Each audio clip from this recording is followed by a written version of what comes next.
دو قومی نظریے کیا ہیں اور نظریہ پاکستان کیا ہے جس کی بنیاد پر پاکستان بنا؟ بڑے ٹھنڈے دل سے میری بات کو سمجھیے گا۔ پاکستان اگر اچھی سڑکوں کے لیے ترقی کرنے کے لیے بنا تھا تو یہ ترقی ہندوستان میں رہ کے بھی ہو سکتی تھی۔ انڈیا والے کہتے ہیں کہ ہم نے ترقی نہیں کرنی، کچی سڑکوں پہ چلنا ہے، ہم نے ٹیکنالوجی نہیں بنی، یہ کام وہاں بھی ہو سکتا تھا۔ اگر آپ یہ کہیں کہ پاکستان جمہوریت کی مضبوطی کے لیے بنایا تھا کہ ڈکٹیٹر کوئی نہیں آئے گا، صرف جمہوری قوتیں کام کریں گی، تو جمہوریت میں تو انڈیا بظاہر آگے نکل گیا ہے، ان کی جمہوریت تو زیادہ اچھی نظر آتی ہے، کبھی ڈکٹیٹر نہیں آیا۔ آپ نے پاکستان کیوں بنایا؟ اگر آپ نے یہی کام کرنے تھے، فحاشی اور یانی اور جو مرضی جس کے من میں آئے کرے، اور کوئی فرق نہ ہو یہاں کے اور وہاں کے کلچر میں، رشوت خوری، بھتہ خوری اور ناجائز فروشی، سارے کام اگر ہونے تھے تو یہ کام وہاں بھی ہوتے ہیں۔ پاکستان کیوں بنا؟ کیوں اتنی ساری 40,000 لوگوں نے اپنی جانوں کی قربانیاں دیں؟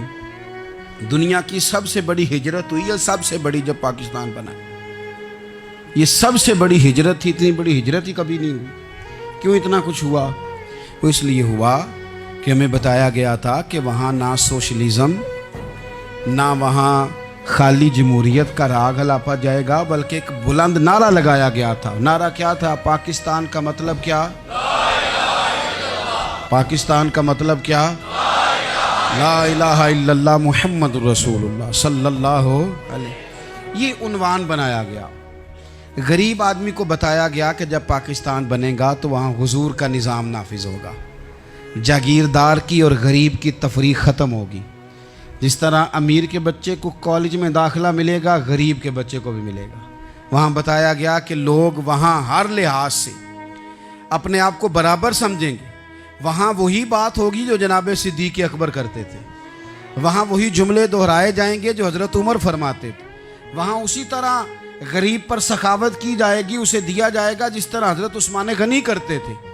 وہاں اسی طرح فقر کا دور دورہ ہوگا، سادگی کا حسن ہوگا، اپنائیت کا نور ہوگا جو مولا علی شیر خدا نے عطا فرمایا تھا۔ اس سوچ کی بنیاد پر پاکستان بنایا گیا، اس سوچ کی بنیاد پر، اور اسی سوچ کو آگے لے کر کے جایا گیا۔ کوئی سیاسی پارٹی اب یہ بات نہیں کرتی۔ دو قومی نظریے کا معنی یہ تھا کہ ہندو الگ قوم ہے، مسلمان ایک الگ قوم ہے، ان کا رہنا سہنا، اٹھنا بیٹھنا، کھانا پینا الگ ہے، ہمارا اٹھنا بیٹھنا، کھانا پینا، سارے معاملات الگ ہیں، تہذیب و تمدن الگ ہے، لہذا ہمیں الگ سے خطہ چاہیے جہاں ہم اسلامی نظریات کے مطابق آزاد ہو کے اپنا وقت گزار سکیں۔ اس دو قومی نظریے کی بنیاد پر، دو قومی پہلے تو علامہ اقبال اس کے قائل نہیں تھے۔ علامہ اقبال کا پہلے خیال یہ تھا کہ سارے جہاں سے اچھا ہندوستان ہمارا، یہ اقبال نے لکھا تھا۔ پھر اقبال کہتے ہیں میری سوچ بدلی، اور پھر میں نے کہا کہ نہیں، خطوں کے زور پہ نہیں، آپ رنگ نسل کے زور پہ نہیں، بلکہ کہنے لگے کہ اپنی ملت پر قیاس اقوام مغرب سے نہ کر، خاص ہے ترکیب میں قوم رسول ہاشم۔